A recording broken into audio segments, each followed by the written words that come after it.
I could see all the people in this whole wide world. That's the Union that'll tear the fascists down, down, down. That's the Union that'll tear the fascists down. Bueno, estamos volviendo. Ya estoy grabando, les aviso por las dudas. Por si se quieren peinar, no sé qué. Bien. Bueno. Eso no es para ponerse. Sí. Sí. Aproveché para poner otro tema de Woody Guthrie, que cada vez canta peor, a diferencia de Gardel. Este era el tema que les mencionaba antes, ¿no? Que habla de Hitler, eso me parece gracioso. Dicen las lenguas negras, o las malas lenguas, que el padre de Woody Guthrie había protagonizado un linchamiento racial y que eso pesaba sobre la conciencia de él, por eso él se volvió socialista, militante, ¿no? Etcétera, etcétera. No sé, probablemente es cierto. Bueno, les dije que estamos grabando, por las dudas. Normalmente van a ver creo que les aparece a ustedes, me gusta aclararlo para que sepan. Bien, estamos todos más o menos de vuelta. Sí, 150 y pico. Bien. ¿Alguna duda o cuestión de todo lo anterior? Porque vamos a empezar a hablar de Nathaniel Hawthorne y de literatura, ¿no? Hasta ahora hemos estado construyendo trasfondo cultural, político, religioso un poco, que ayuda tanto a prácticos como a teóricos, pero ahora vamos a empezar a hablar más específicamente de un cierto autor, de un cierto texto. Así que no sé si quedó algo en el tintero que queramos recoger. Esperen que miro los chats por las dudas.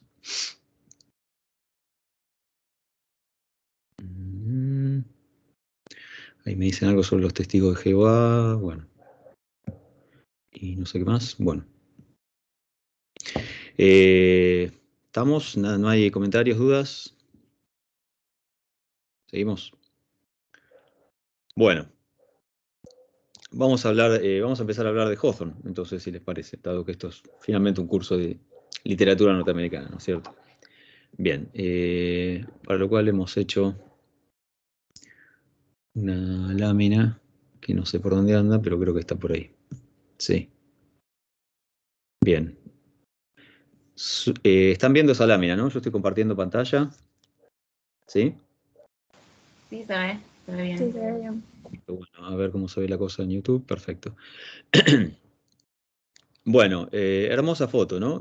Justamente a mediados del siglo XIX, la técnica del daguerrotipo fue mejorando mucho, se empezaron a sacar fotos de algunos autores norteamericanos. No tenemos ninguna buena foto, hay que confiar más en los retratos que en alguna torpe foto que quedó media fuera de foco o subexpuesta o sobreexpuesta.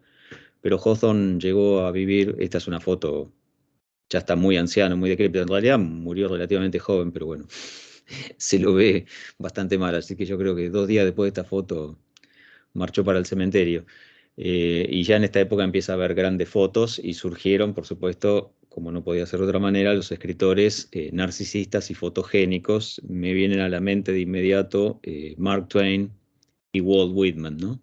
Con esos trajes de lino blanco que aparecieron en tantas fotos de 1860 y 1870. Bien, Nathaniel Hawthorne nació en Salem, nada menos, una de las ciudades donde la cuestión puritana se puso más álgida, más cruel, famosa por sus persecuciones y quemas de brujas, en las cuales, como ya dije antes, participaron antecesores directos de Hawthorne. La familia se llamaba Hawthorne. La W no estaba en el apellido, la W la agregó Nathaniel en cierto momento de su vida cuando ya de adulto se dio cuenta de que en la universidad y luego para conseguir trabajo en Nueva Inglaterra convenía no estar tan directamente relacionado con aquella familia para evitar preguntas incómodas. Esta maniobra de o bien cambiarse el nombre, que después la vamos a ver de nuevo con William Faulkner, o bien usar absolutamente un seudónimo, tiene mucho que ver con la lucha profesional, la competencia, cuidar las formas, ¿no? Y tratar de hacer carrera, una conciencia, digamos, profesional y, si ustedes quieren, comercial, ¿sí? De parte de los escritores y los artistas norteamericanos. Mark Twain no se llamaba Mark Twain y muchos otros así, ¿no? Son nombres cambiados, a veces un poquito, a veces mucho. En el caso de Hawthorne es solo ese pequeño cambio fonético. En vez de Hawthorne quedó Hawthorne, ¿ok? Bueno, 60 años de vida vivió nuestro querido escritor.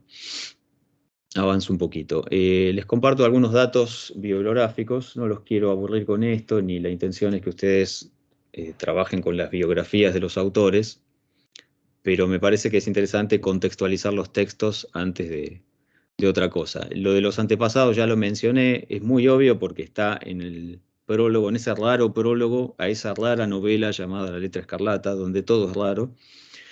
Él mismo hace, ¿no? Confesión de esa culpa, ¿sí? Evoca a los fantasmas de sus antepasados, ¿no? Que lo están juzgando a él ahora por ser un inútil, por ser un escritor, por ser un funcionario del Estado que no hace nada, etcétera. Comenta un episodio que lo va a marcar a fuego a Hawthorne. Pierde a su padre muy de niño, ¿sí? El padre era marinero, se ahogó en un naufragio por el Caribe. Y poco después Hawthorne tuvo una enfermedad en un pie, estaba como semi paralizado, se recuperó un poco, pero nunca del todo. Entonces tuvo una niñez recluida y ermitaña, diríamos, por dos motivos. Primero, porque la madre, al quedar viuda, al perder a su marido, entró en una especie de, vamos a decir, manía depresiva o algo así, casi no salía de su casa, etcétera, etcétera. ¿Mm? Y por otro lado, la propia condición de Nathaniel Hawthorne determinaba que no fuera a la calle a jugar con los niños, etcétera, etcétera. Así que esa familia era una familia bastante oscura y triste. Por eso lo que pongo tercero es que los tíos de Hawthorne se dieron cuenta de que el niño se estaba formando como una especie de animalito salvaje. Lo recuperaron para la sociedad, así que tenemos que agradecerle a los tíos de Hawthorne. Y lo metieron en la mejor escuela que encontraron y luego lo mandaron a una de las mejores universidades que quedaba cerca de Salem, siguiendo hacia el norte de Massachusetts. En Maine está la Universidad Bowdoin, ¿sí? Allí fue a estudiar Hawthorne. Eso le cambió la vida porque se hizo un par de amiguitos que después iban a ser, por ejemplo, nada menos que presidente de Estados Unidos. Porque esa era una de las universidades que antes mencionaba Jerónimo. Este es otro de los rasgos. Hablamos tan mal de los puritanos que ahora vamos a decir algo bueno. Cuidaron fundamentalmente la educación y crearon estas universidades de élite, ¿sí? Lo que ellos llaman la Liga de la Hiedra, Ivy League, es decir, como tienen edificios muy antiguos estas universidades, crecen las plantas trepadoras, ¿no? Por las paredes, la hiedra de Ivy, y entonces de ahí se las llama la Ivy League, ¿no? Son universidades de élite, muy costosas, con muy pocas vacantes, porque son pequeñas, y es muy difícil entrar, hay que tener contactos o unas tremendas notas y cartas de recomendación, aún hoy. Se cuentan entre las mejores universidades del mundo. Yo, por ejemplo, no sé, la Universidad Brown de Providence, por dar un ejemplo. Ustedes todos conocen, por supuesto, que Harvard o Yale o cosas así. Entonces, este muchacho que podría haber sido, no sé, un loco melancólico, de pronto empieza a rozar con la alta cultura y esto va a determinar, ahí lo puse en la parentética, que se hace amigo en la universidad de quien después va a ser presidente, Franklin Pierce, un presidente bastante malo, bastante poco contemporizador de los conflictos entre el sur y el norte. Entienden por qué pongo POTUS, ¿no? En Norteamérica se le llama con esta sigla, fíjense, no es por la planta POTUS, sino que POTUS abrevia President of the United States. ¿Sí? Es una forma corta de llamar al presidente. Después lo otro que pongo en la parentética es que en una época Hawthorne entra en contacto con los intelectuales y escritores trascendentalistas y va a formar parte de una de estas experiencias de granjas cooperativas. No la pasó muy bien, no era un hombre muy sano, no era un hombre muy vigoroso, había que levantarse temprano, cosechar, recoger fruta, etc. Él no estaba para eso, así que salió medio espantado, pero tuvo un momento de álgido contacto con el pensamiento trascendentalista. Y después, gracias a este amigo presidente, para el cual redactó una especie de ensayo biográfico en la campaña de Pierce, ¿no? Para legitimarlo como candidato, el presidente cuando llegó al cargo por el Partido Demócrata, esto también está contado, ¿no? En el prólogo de la aduana, donde ese narrador, que no sabemos si es Hawthorne o no, que se parece bastante, pero quizás sea un narrador ficticio, cuenta, ¿no? Que cuando ganó un partido político él obtuvo el cargo, pero luego cuando perdió, él tuvo que dejar el cargo. Bueno, eso tiene que ver justamente con este amigo, con las complicidades que él tenía con el que entonces llamaba Partido Demócrata, que no tiene nada que ver con el actual. Y de ahí que en 2 oportunidades Hawthorne tuvo un cargo en la aduana. Después, este presidente amigo lo iba a recompensar, lo iba a mandar como cónsul a Gran Bretaña y le iba a asignar otras misiones diplomáticas en Europa, motivo por el cual Hawthorne, ya de grande y consagrado como escritor, vivió una larga década en Europa cumpliendo cargos para el Estado, ¿no? Bien, en mi enumeración continúo diciendo cuál fue su primer libro, Fanshawe, A Tale. A Tale, no se confundan, aquí se refiere a un relato extenso, no es un cuento, en realidad es una novela. La publicó en forma anónima, presentía que no estaba muy bien y parece que acertó, no la leyó absolutamente nadie, pero como era anónima, él después negaba haberla escrito y está dicho en más de una biografía de Hawthorne que ni su propia mujer sabía que él había publicado ese libro. O sea, lo encontraron los especialistas ese dato, era un dato medio perdido, de la vergüenza que le daba. ¿Qué es lo que nos interesa a nosotros de este dato? Bueno, que Hawthorne comienza como novelista.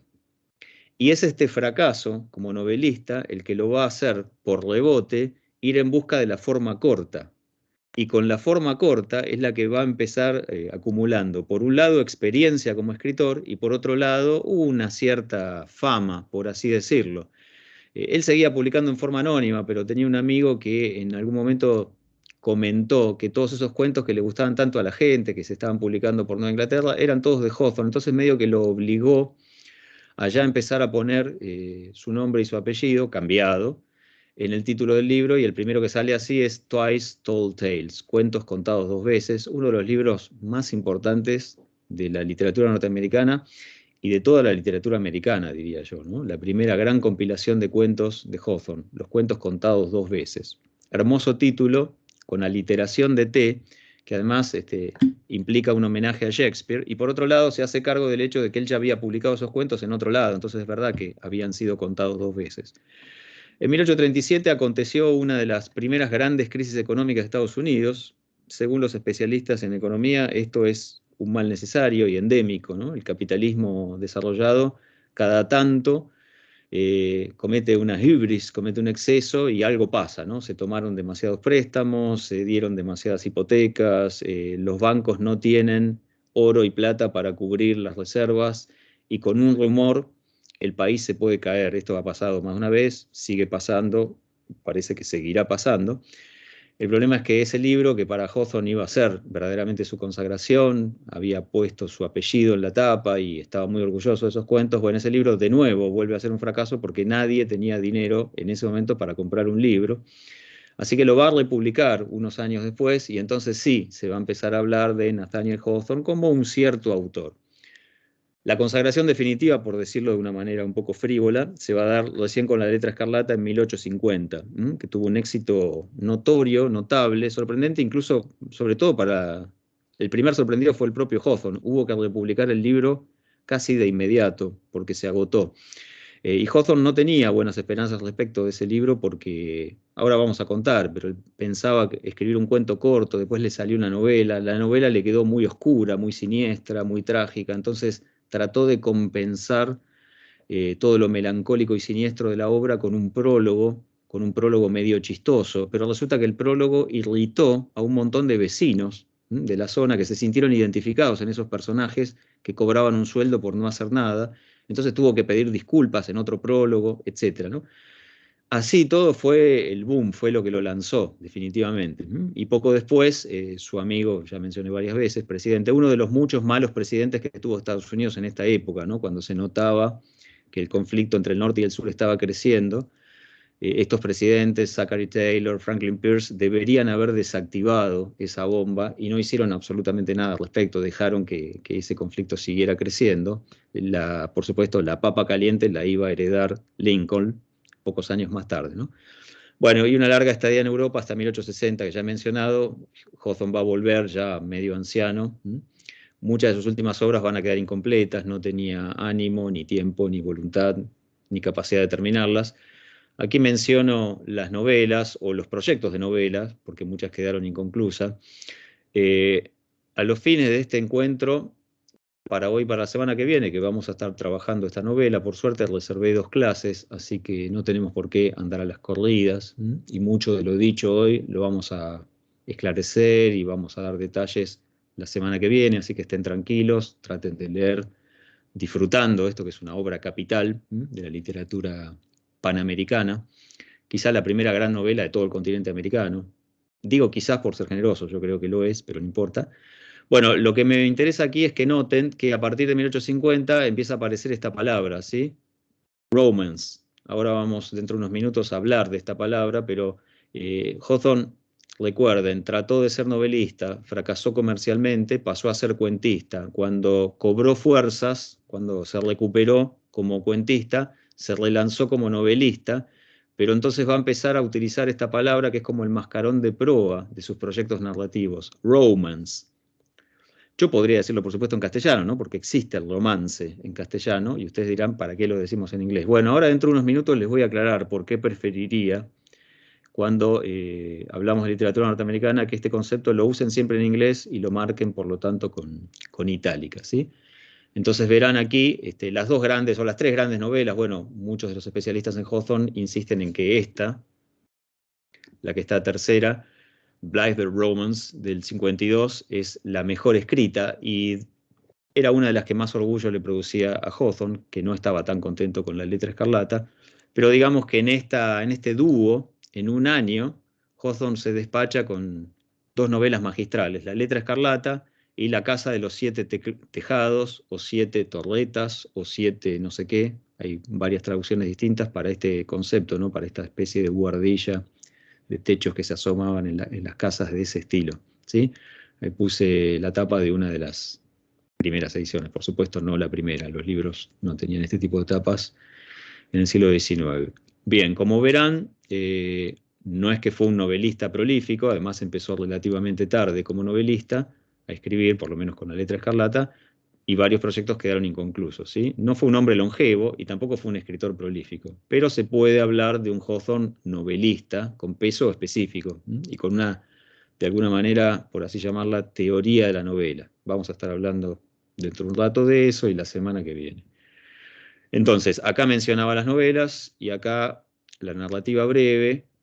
Hawthorne publicaba en diarios, en los suplementos culturales de los diarios, publicaba en revistas, las revistas literarias estaban muy de moda, y también en esto que se llamaba en la época gift book, que eran libros de lujo, libros para regalar, como el nombre lo indica, que salían en general en fechas especiales, cuando la gente regala cosas, cuando la gente está regalona y tiene ganas de regalar algo, o tenía ganas de regalar algo. Entonces eran libros de lujo con tapa dura, normalmente en Navidad, Acción de Gracias y, no sé, en Pascua, no sé. Salían estos libros con compilados de algunos materiales nuevos y algunos materiales ya publicados. Entonces Hawthorne, al igual que Edgar Allan Poe y otros escritores de la época, toda su narrativa breve la colocaba en este tipo de productos. Repito, diarios, revistas y libros de regalo o anuarios, o como ustedes le quieran llamar. Muchas veces republicaban el material con pequeños cambios, a veces mandaban exactamente la misma versión que ya habían publicado en una revista 2 años después a otro diario. Lo importante era que no se enteraran entre ellos los editores, y cuando se enteraran no había problema, ¿no? Porque la comunicación no era tanta, entonces publicar algo en Boston y luego publicarlo en Nueva York no era un mayor problema, ¿sí? Los escritores que tenían un cierto nombre, que empezaron a acumular un cierto prestigio, se daban el lujo cada tanto de lanzar libros con sus relatos. Y aquí estamos mencionando a estas compilaciones. Para Hawthorne la importante fue esta, la fundamental, esta que mencioné antes, Cuentos contados 2 veces, es un hermoso título, Twice Told Tales. Hoy es muy común, por ejemplo, en Argentina hay más de un libro de Hawthorne que tiene este título, y uno dice, ah, bueno, será una reproducción de lo que Hawthorne publicó en 1837, que reeditó en 1841. No, en realidad son recopilaciones de cuentos de toda la vida de Hawthorne. Lo que pasa es que el título es tan lindo que los recopiladores suelen usar este título porque sí, para publicar compilaciones de Hawthorne. Y eso crea engaños. A veces se piensa que en esta compilación estaban cuentos que en realidad son posteriores, etc. Bueno, son cuestiones de especialistas y de mercados, no tan importante. Me interesa, por otro lado, en esta lámina, ya que estoy en ella, que vean este libro que estamos mencionando, en 1852, supongo que lo ven ahí en el medio, La imagen de nieve y otros cuentos contados 2 veces, ¿sí? Ahí fueron a parar algunos de los relatos con los que Hawthorne pensaba acompañar la letra escarlata. Él empezó a escribir la letra escarlata, no sabemos bien si tenía en mente 10 páginas, 20 páginas, la cuestión que se le hizo muy largo, se apasionó, terminó siendo una novela, y entonces ya le pareció que no tenía sentido publicar ese relato con otros relatos, por lo tanto lo publicó solo, ¿m? Y los que le quedaron sueltos fueron a parar a este libro que publicó año y medio después. ¿Se entendió esto? ¿Estamos bien? Avísenme si no se oye, si no se ve, si no se entiende, etcétera, ¿sí? Por ahora vamos bien. Bueno, perfecto. Voy a tomar un mate. Disculpen el ruido que hace el mate, pero bueno, no puedo apagar el micrófono cada vez que tomo un mate. Bueno, la cosa se va poniendo thicker, como dicen, más espesa en el sentido más interesante, ¿no? A medida que avanzamos en las láminas. Lo que me interesa en este encuentro de hoy, por la hora que sigue, no los voy a tener, espero, hasta las 9 acá sudando la gota gorda, me interesa presentar todas estas láminas, aunque sea un poco someramente, para que ya puedan prever por dónde va a ir nuestro análisis, nuestros comentarios, y puedan irse muniendo de lecturas críticas. Así hablamos mejor y más a fondo de la novela la semana que viene, tranquilos, ¿ok? Les voy a dar una semana más para que puedan profundizar, leer, etc. Pero me interesa que ya dejemos establecidas las líneas de lectura y que dejemos instituido a Hawthorne como uno de los primeros grandes próceres de la literatura norteamericana. Entiendo que es un escritor áspero, no es un escritor que entusiasme en la primera lectura, hay que hacerse amigo de él, cuesta, lo sé, tiene un estilo por momentos un poco arcaico y tiene digresiones morales y psicológicas que no son del gusto de nuestra época ciertamente, no crean que lo ignoro. Pero si uno se toma el trabajo y vuelve a él, se termina transformando en un maestro y en un genio. Cada vez que uno lo lee, mejora con el tiempo, como los buenos vinos. Marcelo, te consulto. Dime. No voy a esperar hasta la próxima clase para hablar de la novela, perdón. Te voy a boicotear la clase un poquito. Sí. ¿Vos intuís en el inicio de la novela cierta forma cuentística ya de entrada? Porque ciertamente los primeros 3 capítulos son ciertamente bastante poderosos para un inicio. Sin duda, sí, sin duda el punto de ataque responde más al de la narrativa breve que la narrativa larga. ¿Y sabés dónde se ve eso? Ante todo en el título. El título es propio de un relato breve porque mienta un objeto. Y es propia de la narrativa breve construirse a veces con la estructura de lo que llamamos objeto simbólico. Ya hay un relato así en el de Camerón de Boccaccio, el del halcón, ¿no? Sí. Donde todo el cuento pasa por un objeto. O bueno, pensar en los títulos de Poe, está clarísimo también. Sí. Y es muy difícil, ya hay muchos proyectos novelísticos, grandes novelistas, ¿no? Que le ponen a su novela en el título el nombre de un objeto. Y ya se meten en un berenjenal, diría Alejandro Dolina, porque es difícil sostener un relato largo, pivoteando siempre por un objeto simbólico que se va recargando de sentido, un objeto polisémico, ¿no? Que casi a cada capítulo parece significar otra cosa. Pero esto es la letra escarlata. Se nota que por detrás de la letra escarlata hay una estructura, ¿no? Que viene de la narrativa breve y que se extendió, por suerte para nosotros, gracias a Dios, se extendió a esta novela, a la que estamos llamando mal novela, porque en realidad Hawthorne nos retaría y diría, esto no es una novela, esto es un romance. Pero sí, contestando a tu pregunta, para mí está claro que la estructura subyacente es de la narrativa breve. Es decir, esto no aparece tanto en la crítica norteamericana y me sorprende, ¿no? Es decir, muchos críticos norteamericanos comentan la novela y dicen por ahí que Hawthorne había empezado a escribir un cuento y se le alargó. Me parece que este es un hecho tremendamente productivo para la forma de la novela. Para bien o para mal, ustedes le podrán ver defectos, yo le veo virtudes.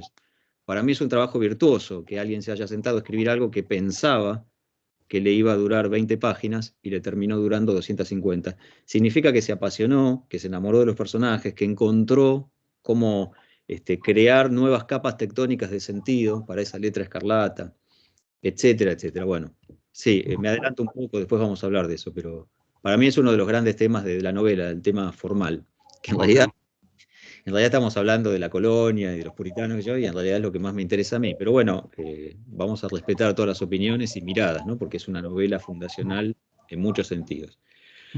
Bien, estamos acá en esta lámina, supongo que la están viendo aún, no sé, donde hablamos de las afiliaciones literarias, ¿sí? Lo podemos explicar mejor la semana que viene. Lo que quiero decir con esto, a ver si se entiende, es ¿dónde ponemos a Hawthorne? Entiendo que no es una figura famosa, ni mucho menos para la mayoría de ustedes. Quizás será la primera vez que lo leen o que lo oyen nombrar, incluso algunos no sabrán ni cómo pronunciar el apellido. Entonces, ¿qué era Hawthorne? ¿Era un romántico? ¿Era un realista? ¿No? ¿En qué corriente lo pone un estudiante de la carrera de letras que está acostumbrado a tratar con los movimientos europeos? Bueno, en general en literatura norteamericana tratamos de ser un poco más específicos e idiosincrásicos. No utilizamos eh, la periodización europea, así tal como nos viene, para alojar a los escritores nativos de Estados Unidos, porque la literatura norteamericana se dispara ya en el siglo XVIII y cuando comienza el siglo XIX tiene un sentido muy propio, para mal o para bien. Entonces no quiero decir que todo sea absolutamente sui generis e inclasificable. Hay taxonomías, pero yo prefiero trabajar con las taxonomías que son propiamente norteamericanas, en vez de poner a los autores en los casilleros europeos. Fácilmente uno podría decir Poe es un romántico, pero después cuando uno empieza a agregar detalles, ya no es tan romántico, en el sentido de que no es Lord Byron, aunque se quiso parecer a Byron, sobre todo en su primer libro de poemas. ¿Ok? Entonces, en aras de esto, ¿dónde podemos ubicar a Hawthorne? De entrada, después ojalá nuestras conversaciones se pongan más interesantes hoy y la semana que viene y le veamos todavía más problemas, más riqueza. Pero de entrada, ¿dónde lo alojamos?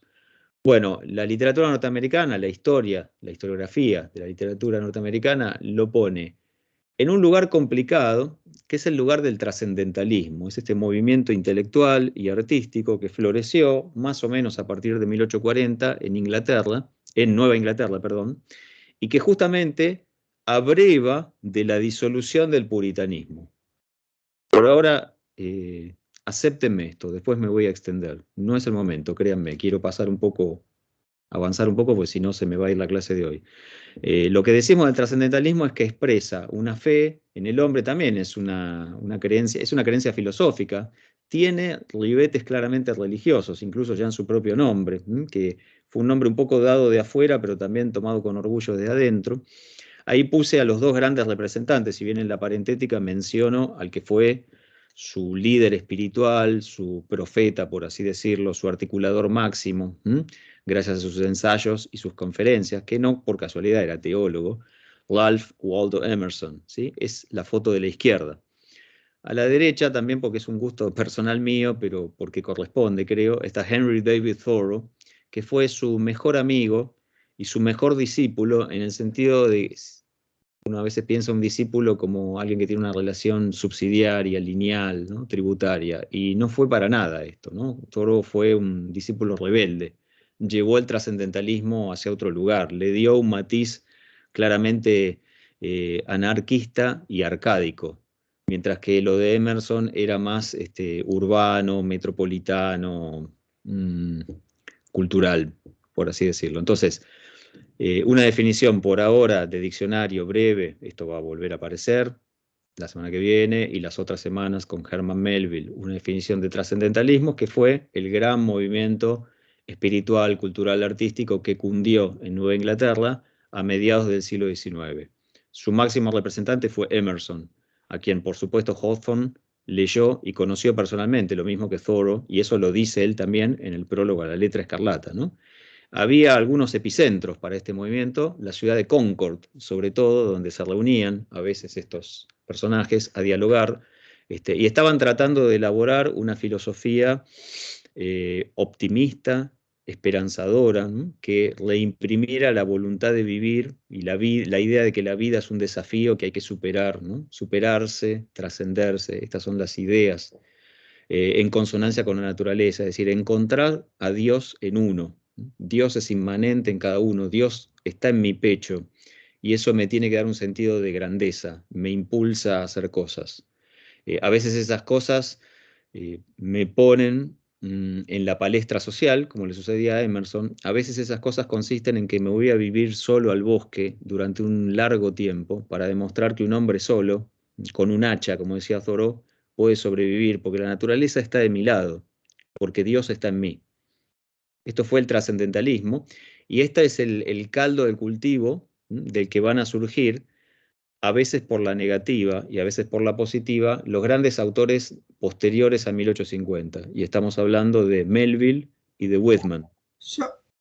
Perdón, estaba por decir eso. Dale, decime. Digamos, la relación es más una pregunta. Decime. La relación entre la típica como pastoral norteamericana Sí. en la poesía, que sigue hasta el día de hoy, y quizás esta tendencia que estás describiendo. Sí, ese pastoralismo, muy buena palabra, te tomo, yo antes dije arcadismo, creo. Arcadismo, sí, no arcaísmo. En realidad el arcadismo es un arcaísmo, ¿no? Hoy por hoy. Pero bueno, sí, muy buena esa referencia. Eso tiene que ver con un viraje en la concepción de lo norteamericano, ¿no? Que hubo fuerte hacia esta época. Norteamérica se empezó a repensar como una tierra de pastoreo, como una tierra de campesinos. Hay imágenes del americano modelo que van y vienen en toda la historia americana. A veces el norteamericano se ve a sí mismo como el hombre de la montaña, el aventurero, el que se pelea con los indios, con los canadienses, el que busca oro, el militar. Y una de las imágenes más recurrentes es la imagen del campesino en consonancia con la naturaleza.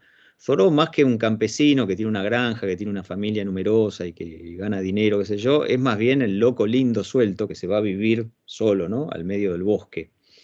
Y así escribe uno de los mejores libros de la historia de la humanidad, lo digo desde una subjetividad absoluta, pueden no aceptar esto, por supuesto, que es Walden, ¿sí? O La vida en los bosques, que son sus experiencias y es el diario de ese año que él pasó viviendo solo.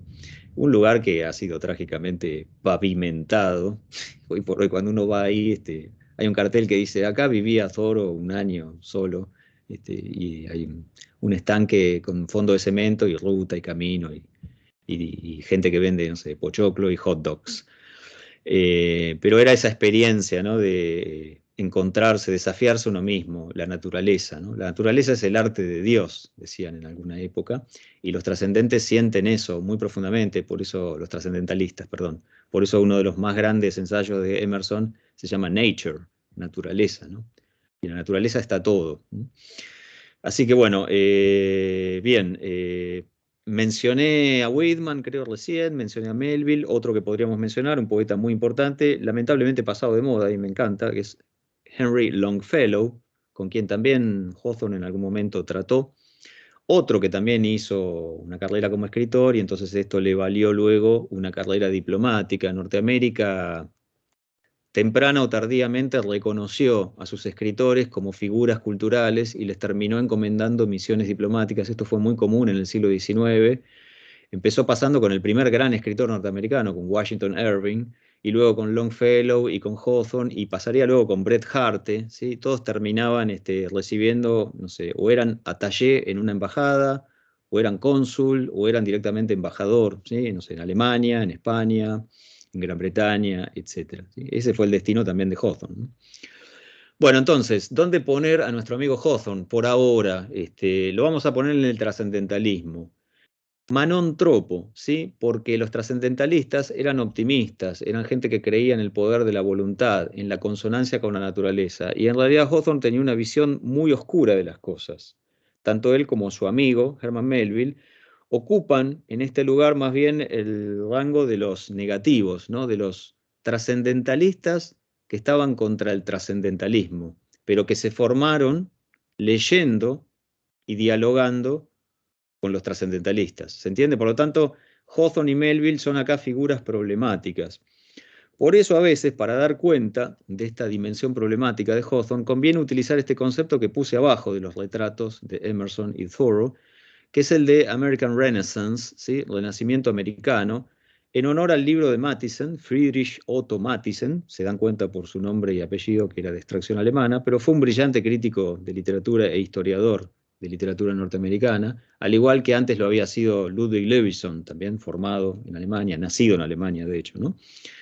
En este libro, Mattheson lo que propone es que a partir de 1850, entre 1850 y 1855, pasó algo increíble, algo incomparable, algo que no tiene parangón en el continente americano, y es que los grandes escritores norteamericanos casi todos publican sus mejores obras en ese lustro, ¿no? Entonces llama él a ese lustro, que va de 1850 a 1855, Renacimiento americano. Y esta es la excusa que le permite componer ese libro, que es una obra maestra, es uno de los libros de referencia que cualquiera que se quiere dedicar a la americanística tiene que haber leído y saber de memoria por las categorías que allí Matthiessen despliega, ¿no? Y justamente Matthiessen allí lo que presenta es esta idea, ¿no? De que La letra escarlata, Walden, Moby Dick, Hojas de hierba de Whitman, etcétera, todos aparecen en un espacio de 3, 4, 5 años. Y esto debe tener que ver con la herencia del trascendentalismo. Sin embargo, Hawthorne y Melville ocupan ahí un lugar problemático, porque son los antitrascendentalistas del trascendentalismo. Lo que no quita que en esta obra de unas 500 páginas, Matthiessen también los estudia dentro de este movimiento, ¿no? Lo que pasa es que los estudia ex negativo. O sea, él ve en Hawthorne y sobre todo en Melville rebeldes que se rebelan contra la creencia en la cualidad divina y en la inmanencia trascendente que tenían los trascendentalistas. ¿Sí? ¿Se entiende esto? Perdón. Todas las veces que quieran volveremos a esto con más detalles. Sí, profe, sí. Bueno, me interesa por ahora presentar al sujeto Hawthorne, ponerlo en su época y que lo vayan acomodando en casilleros que son idiosincrásicamente norteamericanos. Porque si tenemos que hablar del romanticismo y de Balzac y de qué sé yo, Hawthorne se desacomoda totalmente. Casi todos los escritores norteamericanos se desacomodan porque las ideas de Europa llegaban tarde y llegaban filtradas, llegaban muy manipuladas, muy cambiadas. Entonces, no trabajamos bien si transportamos las categorías y los periodos europeos a lo norteamericano. Así que uno de los trabajos que vamos a estar tratando de hacer en esta materia es amigarlos un poco con los nombres y las categorías propias de esta historiografía. No porque sean mejores, sino porque son las pertinentes y son las que permiten entender mejor la cosa. Yo les podría hablar de Hawthorne y Balzac y Stendhal, y de hecho lo vamos a hacer, porque vamos a hablar de los conflictos de Hawthorne con la novela realista. Pero la verdad que todo esto llegaba a Norteamérica traducido, mal traducido, llegaba tarde, ¿sí? Y muchos de estos escritores vivían como aislados, en pueblitos, entonces no funciona bien esa sincronía, ¿ok? Bueno, pasé a otra lámina. A ver si los de YouTube están viendo esto. Sí. No sé si hay alguien en YouTube, pero no importa. Por ahora me preocupa también eso. Entonces, con los que estamos en Teams, estamos en esta lámina. Influencias. Importante lámina. Está llena de información, quizá la sobrecargué, perdón por eso, no es muy pedagógica, pero me permite esta lámina que ya entiendan muy bien dónde está parado Nathaniel Hawthorne como escritor. Cada uno de los dibujitos pretende de alguna manera, al estilo de Comenius, pretende reforzar el texto con un dibujito para que ustedes se lo acuerden más fácil, ¿no? Pedagogía básica. Entonces, el mapita europeo nos muestra principales influencias que van a recaer sobre el joven Hawthorne, este joven que vivía encerrado con su madre depresiva, huérfano de padre. ¿Qué leía ese joven? En este sentido hablo de las influencias. Bueno, por un lado leía la novela gótica y ahí en primer lugar lo puse a Horace Walpole, ¿sí? Ahora bien, la novela gótica para la época de Hawthorne ya había tenido varios desarrollos. La novela gótica se había echado a andar en Inglaterra en 1760 y pico, y tenía varios escritores que le habían dado más lustre y otros escritores que la habían deslustrado porque la estaban explotando. Bueno, el joven Hawthorne consumía eso, sobre todo si eran productos no traducidos, directamente escritos en inglés. Pueden pensar ustedes en Anne Radcliffe, por ejemplo, Maturin, el autor irlandés, etc. Bien, entonces, si quieren pensar en una obra, por supuesto, piensen en El Castillo de Otranto. Y esta idea, ¿no?, de que las casas son metonimias de las personas, ¿no?, es una idea que aparece recurrentemente en Hawthorne y que es bastante común en la literatura norteamericana. En este cuatrimestre la vamos a ver reapareciendo más de una vez. Por lo pronto, comentemos esto ahora nada más, ¿no? Hay una homologación en el sistema literario del siglo XVIII que se transporta al siglo XIX, según la cual la persona es la familia, ¿sí? Hay maldiciones de sangre, linajes familiares, etc. Y las casas en las que se vive dicen algo, dicen mucho de la gente que las habita. Estas son ideas que impactaron fuerte en Hawthorne y son recurrentes en casi toda su producción. La influencia de los ámbitos sobre la gente y de la gente sobre los ámbitos, digamos. Además, por supuesto, del efecto de terror, la fantasmagoría, el suspenso, etc. Más allá de que, en lo personal, creo que Castillo de Otranto es una novela muy mecánica, que ha envejecido y que ha envejecido mal, y que hoy se la lee casi como una autocaricatura, ¿no? Pero bueno, independientemente de eso. No faltarán entre ustedes los fans de esta novela. Después, Walter Scott, ¿sí? Gran escritor escocés, sobre todo, no inventor, pero sí el gran codificador de lo que llamaríamos la novela histórica, perdón, la novela histórica del romanticismo. Esta técnica de Walter Scott de enclavar un relato de un suceso importante, qué sé yo, no sé, por ejemplo, la matanza de San Bartolomé o algo por el estilo, algún episodio de las Cruzadas, y no contar directamente la vida de la persona importante, sino buscar un personaje secundario, ¿no? Para que la historia sea el trasfondo de la historia ficticia que uno está narrando, ¿no? Hawthorne leyó eso y no podía no leerlo por cualquier persona de habla inglesa que leía en 1810 o en 1820, es decir, la niñez y la juventud de Hawthorne. Sepan que Walter Scott era en ese momento el escritor que más libros vendía del mundo, así que era muy difícil escapar a ese influjo. Bien, y por último estoy mencionando a alguien que no es de la serie anglófona, por supuesto, a Hoffmann, el gran narrador fantástico, bizarro, grotesco, extravagante, todo lo que ustedes quieran. Por supuesto en alemán, había sido muy traducido al inglés, demasiado traducido en el sentido de que Walter Scott escribió un ensayo contra Hoffmann porque lo asustaba perder público. Y menciono a Hoffmann simplemente como un representante del romanticismo, sobre todo el romanticismo alemán. Entonces ahí pueden pensar, fíjense, Horace Walpole, novela gótica; Walter Scott, novela histórica; E.T.A. Hoffmann, literatura fantástica. Esas son las series literarias en las que se inserta, se incrusta, un poco queriendo y un poco a la fuerza, el niño Nathaniel Hawthorne. Son los libros que él puede pedir en la biblioteca, son lo poco que a él le llega. Y es lo que de alguna manera imprime su imaginación juvenil. Esto va a reaparecer en toda la literatura de Hawthorne, este elemento siniestro, fantástico, fantasmagórico, ¿no? A veces también recuperando lo histórico. ¿Ok? Eso en cuanto a las principales influencias europeas. Traté de ser sintético, podríamos estar un mes hablando de lo que leyó Hawthorne, pero me parece que no vale la pena en este caso. Ok.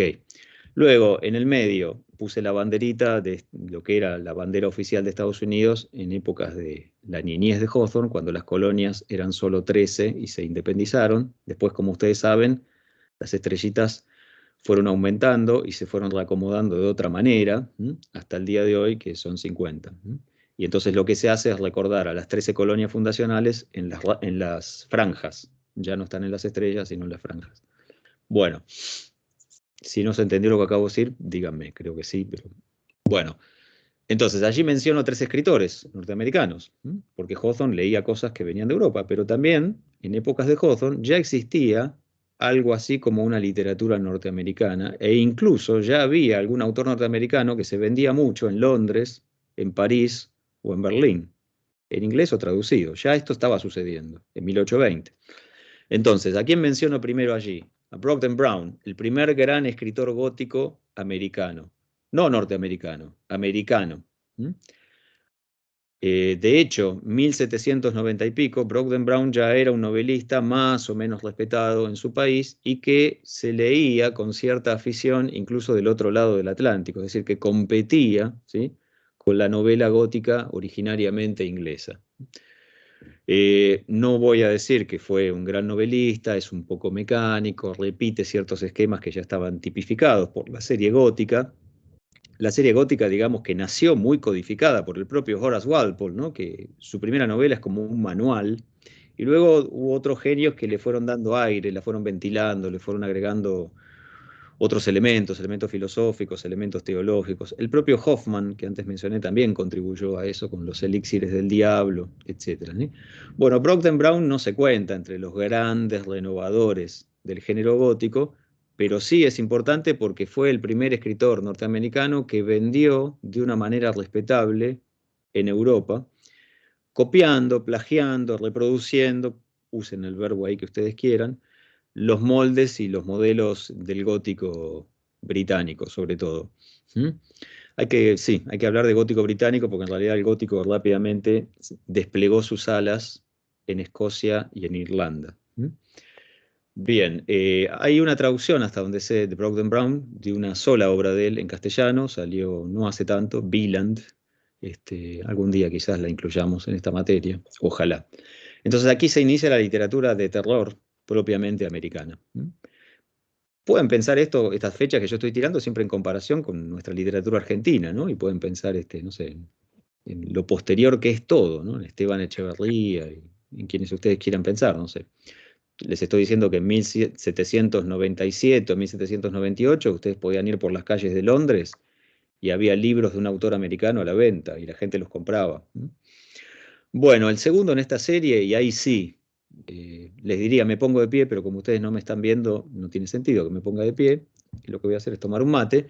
Ahí sí aparece el primer gran boom, el primer gran escritor norteamericano. Y ahí sí podemos hablar del nacimiento oficial de la literatura norteamericana.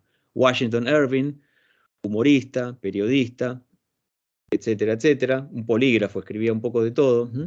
Se instala como producto de una empresa comercial un poco fallida en Inglaterra y desde allí, es curioso, se va a Inglaterra para, desde Inglaterra, fundar la literatura norteamericana con el libro de los Sketches, ¿no? De Jeffrey Cryan. Muchos de ustedes, si no todos, conocerán algunas de las historias que hicieron famoso a Washington Irving ya en 1819, 1820, por ejemplo, El jinete sin cabeza, o Rip Van Winkle, ¿sí? Rip Van Winkle. Habrán padecido o disfrutado, no sé, la película de Tim Burton, quizás, La leyenda del jinete sin cabeza, no sé. En la Bueno, novela hay una cita sí, muy al directa. Headless Horseman, sí, al jinete sin cabeza, sí, muy bien, claro. Esa cita está en la aduana, creo, ¿no? En el prólogo. Bien. Sí, sí, sí, sí. Sí. Bueno, entonces, señores, 1819, 1820, la literatura norteamericana, ahí si ustedes quieren pueden tirar fuegos artificiales, poner el himno, porque ahí empieza a existir verdaderamente la literatura norteamericana, ese libro se agotó, hubo que reimprimirlo, en Inglaterra salió publicado incluso en tapa dura, todo el mundo lo tenía, cuando contaba esto el año pasado algunos se reían, pero digo, mucha gente que tenía la Biblia en la mesa de luz, la corrió un poco al costado para poner el libro de Washington Irving, ¿no? Tenerlo más a mano. Diría cerca del velador, pero no existía la energía eléctrica, así que supongo que la vela con la que la gente se quedaba leyendo a la noche. Este es un libro que casi todo norteamericano culto leyó, entre 1820 y 1830, tema de conversación, éxito editorial, primer bestseller, podemos decirlo, con frivolidad. Bien, entonces Washington Irving ya es como que le dio identidad, le dio peso a la literatura norteamericana. También Hawthorne lo leyó en su juventud. Y el último que mencioné aquí es James Fenimore Cooper. Probó con el cuento, fracasó, probó con la novela al estilo de Jane Austen, no le funcionó tanto y de pronto tuvo una idea genial, Fenimore Cooper. Dicen las leyendas que en una apuesta con su mujer se le ocurrió una larga novela de aventuras, un poco el espíritu de Walter Scott, pero contar algo que era propio de Norteamérica, que eran las guerras entre los franceses, los ingleses, los colonos americanos y los aborígenes americanos, ¿sí? Que terminaron el episodio de la independencia americana. Es decir, contar el momento entre, pongamos, 1750 y 1800, ¿no? Donde de pronto uno podía estar parado en un lugar de, no sé, de los grandes lagos que separan hoy a Canadá de Estados Unidos, y no se sabía bien eso qué era, si eso era Estados Unidos, Canadá, Francia, Inglaterra, territorio hurón, territorio mohicano, etcétera, ¿no? Porque todo el mundo reclamaba ese lugar, se mataban entre todos. Saben que muchas tribus aborígenes peleaban a favor de Inglaterra porque querían echar a los colonos. Otras tribus, en cambio, pactaron con los colonos para echar a los ingleses. Se metieron los franceses ahí. Bueno, todo eso fue una época épica, con perdón de la cacofonía. Y Fenimore Cooper se dio cuenta de que ahí había algo muy importante, que era, por un lado, mucha acción, mucho suspenso, muchas balas, persecuciones, tiros, trompadas, cuchillazos, flechazos, etcétera, ¿sí? Y por otro lado, la épica del exterminio de los pueblos, ¿no? El fin de los pueblos indios, el hecho de que muchas de estas tribus tenían un último representante y un día ese representante se moría, lo mataban, ¿no? Y así va a dar lugar a la primer novela exitosísima norteamericana, ya en la década de 1820, todos ustedes la conocen de nombre, quizás padecieron alguna versión cinematográfica, El último de los mohicanos. Toda esta literatura de Fenimore Cooper estaba basada en grandes desinformaciones que este muchacho tenía, un muchacho de clase alta y de alcurnia en Estados Unidos. Se le mezclaban un poco las tribus de indios, no las distinguía muy bien, tampoco le interesaba mucho ser respetuoso, sino lograr relatos vibrantes, ¿no? Y entonces allí empiezan a aparecer estos primeros héroes de acción norteamericanos, ¿no? Estos aventureros, ¿sí? Con una visión bastante idílica y por supuesto a favor de la conquista del lo que se llama WASP, ¿no? El hombre blanco, anglosajón y protestante. ¿Ok? Esos son los tres escritores que Hawthorne leía, entre algún otro que no estoy mencionando, en su infancia y su juventud. O sea que hay un poco de Europa y un poco ya de literatura norteamericana. Y dejé para lo último quizá lo que podríamos haber puesto primero, supongo que esto expresa un poco mi posición, pero en realidad estuve injusto, porque el niño Hawthorne lo que más leía ante todo era la Biblia, por obligación y porque era el libro que había en la casa y que había en todos lados y que había que leer. Y sobre todo menciono algo ahí, lo voy a describir un poco mejor la semana que viene, me interesaría que conozcan esta obra. Él la menciona también en La Letra Escarlata, El progreso del peregrino. ¿Mm? Un texto también de espíritu puritano, 2 siglos anterior a Hawthorne, pero que se seguía leyendo fuertemente, se siguió leyendo en el siglo XVIII y en el siglo XIX en Estados Unidos. Sobre todo se le daba a los niños. Si ustedes lo leen ahora, probablemente se quieran suicidar, es muy aburrido, porque es muy esquemático, pero es una gran alegoría, ¿no? Donde alguien llamado Christian, o sea, cristiano, tiene una revelación de que hay una ciudad, que es una ciudad de la luz, a la que hay que ir. Entonces hay un amigo que lo ayuda, y el amigo se llama, qué sé yo, Esperanza o la Fe. Todos tienen nombres alegóricos, ¿no? Pero hay otro amigo que se llama, no sé, Desesperanza, pongamos, y lo trata de desanimar y, en fin, se enfrenta con obstáculos. Y lleva una mochila pesada, pero la mochila es cada vez más liviana y en la cima de la montaña brilla cada vez más la luz, etcétera, ¿no? Se dan cuenta de que es una obvia alegoría del progreso que debe hacer el alma de un creyente, ¿no? Para llegar a la gracia y a la salvación. Eh, lo cuento de nuevo, en todo caso lo cuento mejor la semana que viene, porque es interesante para entender a los escritores norteamericanos del siglo XIX en general, porque se les daba a leer, estos son los dos materiales que se les daban a leer a todos los niños, la Biblia y El progreso del peregrino. Incluso antes que pudieran leer novelas de suspenso, novelas de aventuras, novelas de terror, los niños a los 7 años, a los 10 años, tenían que leer esto y saberlo casi de memoria. Y Hawthorne no fue ciertamente una excepción. ¿Ok? Así que bueno, volveremos sobre esto todas las veces que sea necesario.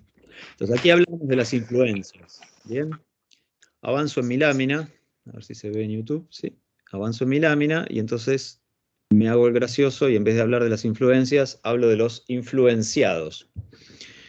He elegido 3 caricaturas para alivianar un poco esto y preparando esta clase llegué a una conclusión. Yo, que soy el más grande defensor de Edgar Allan Poe en este país, bueno, o en este continente, ya que estamos para exagerar, he de decirles, sin embargo, que el escritor más importante para comprender la sistematización del mercado literario norteamericano no es Poe, porque Poe va a reflectarse fuertemente, sobre todo en Europa. Poe va a tardar en volver como escritor famoso a Estados Unidos, recién a fines del siglo XIX.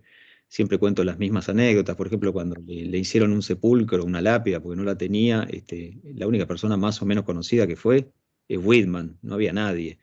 Cuando se cumplió en 1909 el centenario del nacimiento de Poe, el embajador americano en Londres, por obligación, por pedido de los escritores ingleses, dio una fiesta y mandó una carta pidiéndole disculpas al gobierno por gastar plata, recordando a un borrachín, a un escritor de segunda, etc. Se dan cuenta que Poe tardó mucho en brillar.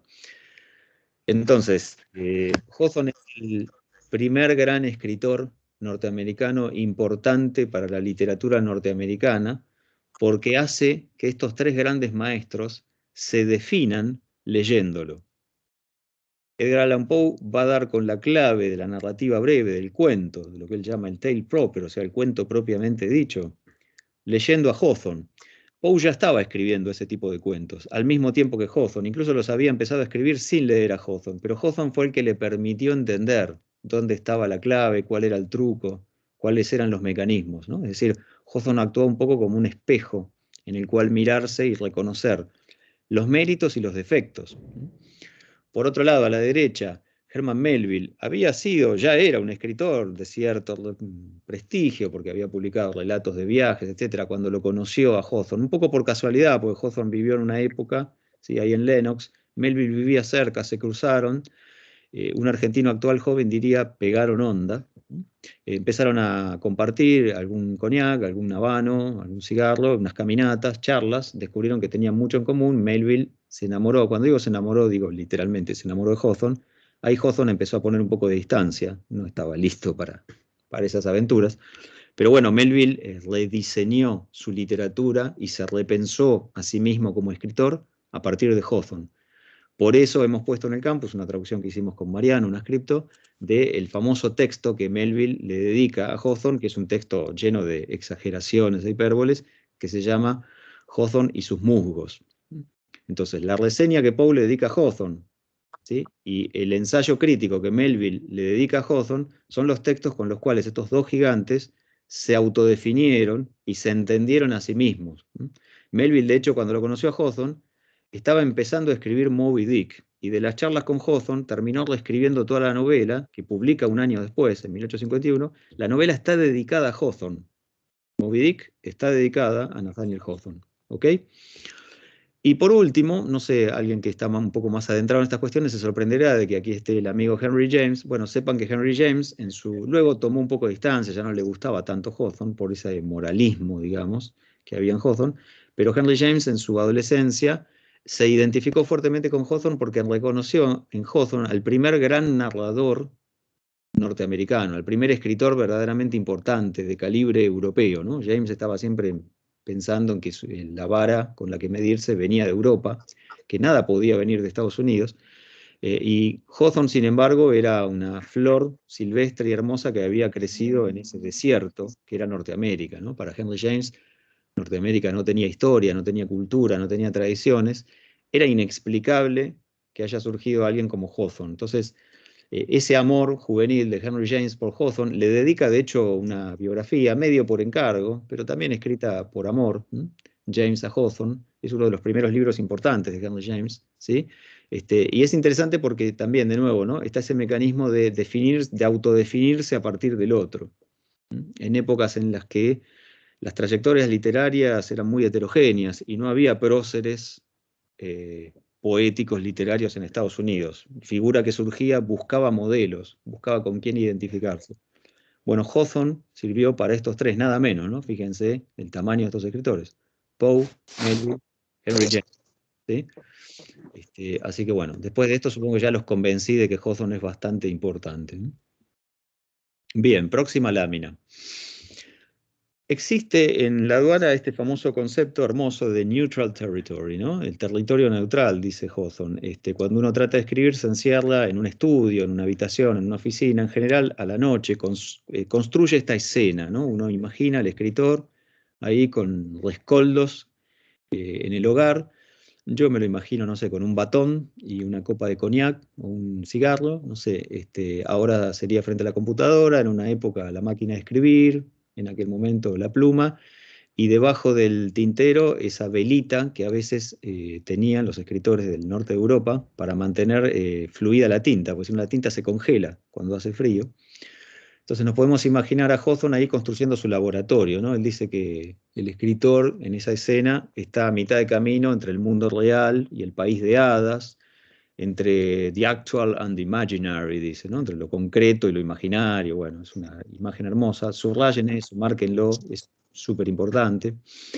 Y lo que rescato debajo de esta poética autoral, la idea del territorio neutral, ¿no? La idea de que el escritor se desplaza a un mundo sin responsabilidades. Profe, Sí, decime. ¿podés repetir la idea súper importante que te venimos siguiendo, pero es mucho y bueno, como es súper importante? Sí, ¿Cuál sí. sería? Yo estoy un poco dislocado con este mecanismo. Tiendo a hablar un poco más rápido porque pienso que después ustedes ven la clase y la rebobinan y como las láminas se ayudan, y perdí un poco la costumbre de ir hablando más despacio y ver lo que están copiando, que es una muy sana costumbre. Pido disculpas. Hay muchos que tomamos apuntes y te vemos en vivo, así que, bueno, por eso te interrumpí. No, además, tomar apuntes es lo mejor porque uno después recuerda más fácil, ¿no? Y lo mismo decía yo antes, leer en papel, poder subrayar. Sé que varios han comprado materiales en SIM. La fotocopia ya no es tan barata como lo era en mi época de estudiante, pero me alegra porque trabajar sobre el papel, tomar apunte, que muchos considerarán hábitos perimidos y caducos, sin embargo, ayudan mucho al estudio. Así que bueno, volví a la cámara para salirme un poco de las láminas, porque si no, no nos vemos nunca, tampoco se pierde nada si no me ven, pero bueno. Esto que es importante, decía, es esta idea hermosa de Hawthorne, que después muchos van a retomar, del territorio neutral, ¿no? El escritor tiene una especie de nave espacial, un laboratorio. Llamémoslo, él dice, llamémoslo un estudio, una oficina, qué sé yo, una habitación, un cuarto propio, diría Virginia Woolf, ¿no? Ahí no respondo por nadie, me lanzo a la ficción. La ficción está a mitad de camino entre lo que puedo imaginar, ¿no? Todo lo ficticio, lo imaginario y el mundo real. Es un espacio lúdico. Ahí Hawthorne está invocando esta idea moderna, ¿no? De la literatura no da respuestas de la realidad. El escritor no es responsable moralmente de lo que dice. Ahí hay algo de la idea del juego, ¿no? Estamos entrando en una dimensión estética. El escritor lanza imágenes, produce sensaciones. Es la idea que explicábamos la clase pasada de que la literatura, como todas las artes, se vuelve un hecho autónomo. Tiene que ser juzgada por su propio valor. Responde solo por sus propias leyes. No me hago cargo, de alguna manera. Está la realidad, pero está la realidad modificada. Me desplazo, me salgo un paso de la realidad. Entro a un territorio neutral. Es una idea muy linda para un escritor culpógeno, o culposo, como prefieran decirlo. Culpógeno es el que crea culpa en los demás y culposo el que la siente. Hawthorne era las dos cosas. Quería que los demás se sientan culpables y él se sentía culpable. Entonces, ¿cómo se permite él ser escritor? Bueno, tengo este laboratorio, esta nave espacial, es un territorio neutral. Acá nadie me puede venir a señalar con el dedo, como él imagina que lo hacen sus antepasados, ¿no? Cuando los antepasados dicen, mirá, está escribiendo, qué pedazo de inútil. ¿Para qué escribe esto? ¿A quién le puede importar que este tarambana escriba si no sabe nada? Bueno, estoy jugando, señores, ¿sí? Hawthorne evoca varios fantasmas en ese prólogo y una de las cosas que les quiero pedir, supongo que ya lo leyeron, es que repiensen si La aduana es un texto ficticio o es meramente un paratexto para presentar la letra escarlata, porque ustedes seguramente lo leen como con cierto apuro, además, ¿no? Para quedar bien conmigo y con la materia. Entonces dice, este es el prólogo y después viene la novela. Tiene una relación muy rara ese texto por la forma en que está enunciada, la subjetividad, ¿no? Y después es recuperado un poco al final, si ya llegaron, spoiler alert, al final del texto, ¿no? Y piensen de nuevo si no convendría decir que el autor de La aduana es un narrador, digamos, narrador 1, y la letra escarlata, narrador 2. Ya no es Hawthorne, ¿no? Se despersonaliza. Ahí hay un juego. Hawthorne se está permitiendo jugar. Ustedes me dirán que todo lo que dice el narrador de La aduana es autorreferencial. Es Hawthorne. Nació en Salem, trabajó en La aduana, era amigo de los demócratas, conoció a Emerson y a Thoreau, etc. Este es Hawthorne. Sí, es Hawthorne, pero por ahí no es del todo Hawthorne, ¿no? Está jugando, nos está ahí. Entonces, ¿hasta qué punto los paratextos son textos que uno debe leer en clave autorreferencial, en clave real, y no en una clave semificticia? ¿Sí? Es una de las propuestas que me parecen más productivas para disfrutar La aduana, porque La aduana también fue pensado como un texto que podía ir junto a otros textos. De hecho, se habrán dado cuenta de que hay un momento en el que él dice que esta es una de otras historias de ese libro. No hay otra historia, solo viene la letra escarlata. ¿Cuáles son las otras historias? Tuvo tiempo de corregir eso y no lo corrigió, lo dejó. ¿Sí? Escribió otra novela poco después y listo. Se olvidó de sacar ese renglón, lo tendría que haber sacado.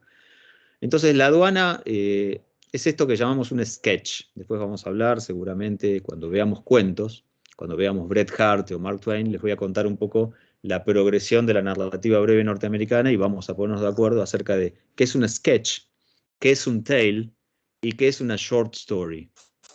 Estas cosas no son lo mismo. Por lo menos no para nosotros en esta cátedra. Si las quieren usar igual en otro lugar, fantástico, pero acá no. No es este el momento, simplemente sepan que La aduana no es un relato que empieza y termina y cuenta algo organizado, ¿no? Y es muy descriptivo, entonces es un sketch, es un boceto, es una viñeta o algo así, ¿ok? Y entonces el territorio neutral sería el lugar al cual el autor se desplaza y en donde ya no es responsable, ya no está en la vida real. Es un espacio imaginativo, un espacio lúdico. Es la autonomización del arte. Hawthorne tiene que inventar todo esto para legitimarse. Y por eso en mi lámina, yo vuelvo a ella, perdón, después de decir eso, ¿sí? Quiero rescatar esto, ¿no? Dos conceptos fundamentales. Es decir, si uno no entiende alguno de estos dos conceptos, no puede leer Hawthorne y por extensión tiene problemas para entender la literatura norteamericana del siglo XIX. Los presento ahora, los refiero brevemente y después los vamos a desarrollar mejor la semana que viene. El primer concepto, bueno, por suerte ya dije algo, así que puedo eximirme de volver sobre él. Es romance. Y ahí lo que pongo en la parentética es que es un problema de representación. Hawthorne dice, yo como autor no hago novela, la novela es mimética, la novela es realista. Yo como autor hago romance. El autor de romance, de romances, para ponerlo en plural, tiene permiso de caricaturizar, de simplificar, de presentar las cosas del modo en que no fueron, puede manipular, puede distorsionar, es decir, es una poética de la desfiguración al servicio de que el relato le quede mejor. Lo importante es la compacidad del relato, lo importante es el efecto que produzca el relato y no su grado de realismo. Esto lo va a decir Hawthorne en varios prólogos, sobre todo en el prólogo de La casa de siete tejados, o sea, la novela que va a escribir después de La letra escarlata, donde en 2 páginas Hawthorne va a explicar qué es el romance para él y por qué él no hace novela, sino que él hace romance. El novelista tiene que responder por la realidad. Recuérdense aquella idea de Balzac, ¿no? Cuando Balzac decía que él quería competir con el registro civil, ¿no? Que quería como de alguna manera describir al lector francés de 1830 cómo era cada calle, cómo era cada persona, cada personaje, cada costumbre, ¿no? Balzac, y luego Stendhal con esta hermosa frase de que la novela es un espejo que se pasea por el camino, ¿no? Son poéticas de realismo, se dan cuenta que se hacen cargo de la fuerte pulsión mimética del género novela en el siglo XVIII. Bueno, Hawthorne veía venir todo esto de Europa y fue muy inteligente, lo paró y se lo sacó de encima. Yo no pertenezco a ese linaje. Yo me reintroduzco en el linaje de lo desfigurado, de lo no mimético, de lo grotesco. Yo hago romance y no hago novel. ¿Bien? ¿Se entiende esto? Perfecto. Yo me quedo esperando a veces por si hay alguna pregunta o duda. Yo tengo una pregunta. Dale. ¿A dónde podemos leer esto del romance que dijiste? Buenísimo. Que me preguntaste. Pareciera que estamos de acuerdo. Sí. Les quiero contar algunas de las pocas cosas que tengo pensadas hasta ahora, perdón, para el website, este maldito que todavía no funciona. Es algo que he dado en llamar, no muy ingeniosamente, Enciclopedia Americana. Y ahí lo que vamos a hacer, con algunos colegas y amigos y cómplices, creo que es la palabra, vamos a tomar los conceptos fundamentales de la literatura y la cultura norteamericana y en 1 o 2 hojas los vamos a definir a manera de diccionario para que nuestros estudiantes dejen de usar las palabras de manera confusa y no sientan que tienen que mirar un video de 4 horas para encontrar el momento en el que eso se explica. Por ahora eso está en el campus, hay una solapa en bibliografía general, Enciclopedia Americana, creo que puse el nombre, hay pocos aportes, hay un par mío, un par de mi querido maestro, amigo, profesor, etcétera, Pablo Capana, especialista en ciencia ficción, alguno más de un escripto de Nicolás sobre literatura beat y alguno más. Los de propia pluma son romance y short story. Son 2 páginas, esos los escribí yo. Me olvido siempre de mirar a cámara, disculpen. Esos los escribí yo. No digo que sean la Biblia, no digo que sean geniales. Digo que les pueden eximir la tarea de buscar en la clase dónde expliqué esto, porque está dicho allí. Son definiciones con ejemplos y una bibliografía. 2 páginas, lo van a leer en 5 minutos, ¿sí? Entonces, uno de ellos es romance. Lo hice hace poco a sabiendas de que iba a tener que dar esta clase. Entonces, me eximo de mayores comentarios, así los obligo a navegar un poquito por el campus, que tanto orgullo me produce, y ahí van a encontrar el artículo, ni siquiera diría que es artículo, es una entrada de diccionario, ¿sí? De 2 páginas. Ahí está romance. Ok. Pero no me gusta no contestar una pregunta, entonces contesto. ¿Dónde lo dice mejor esto? Hawthorne lo dice varias veces de manera un poco juguetona y pícara. ¿Dónde lo dice mejor? Lo dice en el prólogo de 3 páginas a la novela de 1851 llamada La Casa de los 7 Tejados o La Casa de las 7 Torres. Hay más de una traducción en castellano. Una, por ejemplo, en Editorial Acantilado, muy buena, pero muy cara. ¿Sí? Y hay versiones cinematográficas también. Alguna muy querible con mi actor favorito, Vincent Price.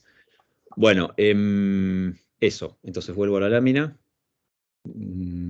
Estábamos acá. Primer concepto. Entonces, Hawthorne se saca de encima el problema del mimetismo y del realismo. Yo no hago eso, yo no hago novela. No llamen novelas a mis novelas, llámenlas romance. ¿Sí? No las evalúen por su verosimilitud y por su fidelidad.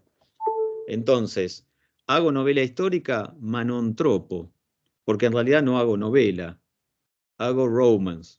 ¿Se entiende? Es una manera, es un subterfugio, ustedes me dirán, sí. Sí, por favor. Es un subterfugio de alguna manera, también es una manera de ser autoconsciente de su propia poética autoral, ¿sí? Entonces, cuando me voy a este territorio neutral, juego con las formas literarias, no soy responsable, además no doy cuenta de esta novedad que me llega de Europa, que es la novela mimética. No me interesa esto que están haciendo algunos colegas llamados Charles Dickens u Honoré de Balzac. Yo no hago eso, no lo quiero hacer. Lo importante es que aquí se abre una línea autoconsciente para la literatura norteamericana, por lo que expliqué antes, porque Hawthorne es una figura fundacional. Entonces se abre una línea que, según algunos especialistas, cala muy hondo en toda la literatura norteamericana hasta hoy y que es una línea por la cual el escritor norteamericano en principio no es un escritor realista. Hay una renuncia, ¿sí?, a establecer algún tipo de pacto mimético a través de la literatura. El escritor norteamericano cuenta aventuras, refiere episodios que tienen un sentido simbólico. Un crítico, Leslie Fiedler, dice, ¿por qué la literatura norteamericana se presta tanto a las bibliotecas infantiles? Y bueno, porque la verdad que los héroes norteamericanos son medio infantiles, son inmaduros, hay mucha aventura, mucha acción. Hay algo vigoroso, si ustedes quieren, masculino, musculoso en la literatura norteamericana. Hay algo del orden de lo simple. Hay una profundidad por debajo, pero en la superficie hay algo sencillo, simplificado, ¿no?, que los hace idóneos. Está pensando, por supuesto, Leslie Fiedler, ciertamente está pensando en Mark Twain, ¿no?, como el modelo de esto. Pero bueno, Hawthorne es el primero que tira la piedra, ¿no? Él dice... Profesor, Sí, eso, o sea, quizás es un poco simple sí. decirlo, pero me suena cuando lo decís esto de lo infantil de los héroes norteamericanos, que se ve mucho también en su cine comercial y sus historietas, ¿no? El Sí. superhéroe y todo eso. Sí, claro, claro. Y que, bueno, después vamos a avanzar sobre esto la semana que viene y otras veces volveremos a la idea de por qué lo violento, por qué lo físico, ¿no? Si eso viene de la época de los puritanos o eso viene de la guerra de la independencia, en qué momento se definió para el imaginario estético norteamericano la idea de que el héroe está solo y que le tiene que poner el pecho a las balas y que a trompadas se arreglan las cosas, ¿no? Que es una figura que después viajó y se transportó a todo el mundo, ¿no?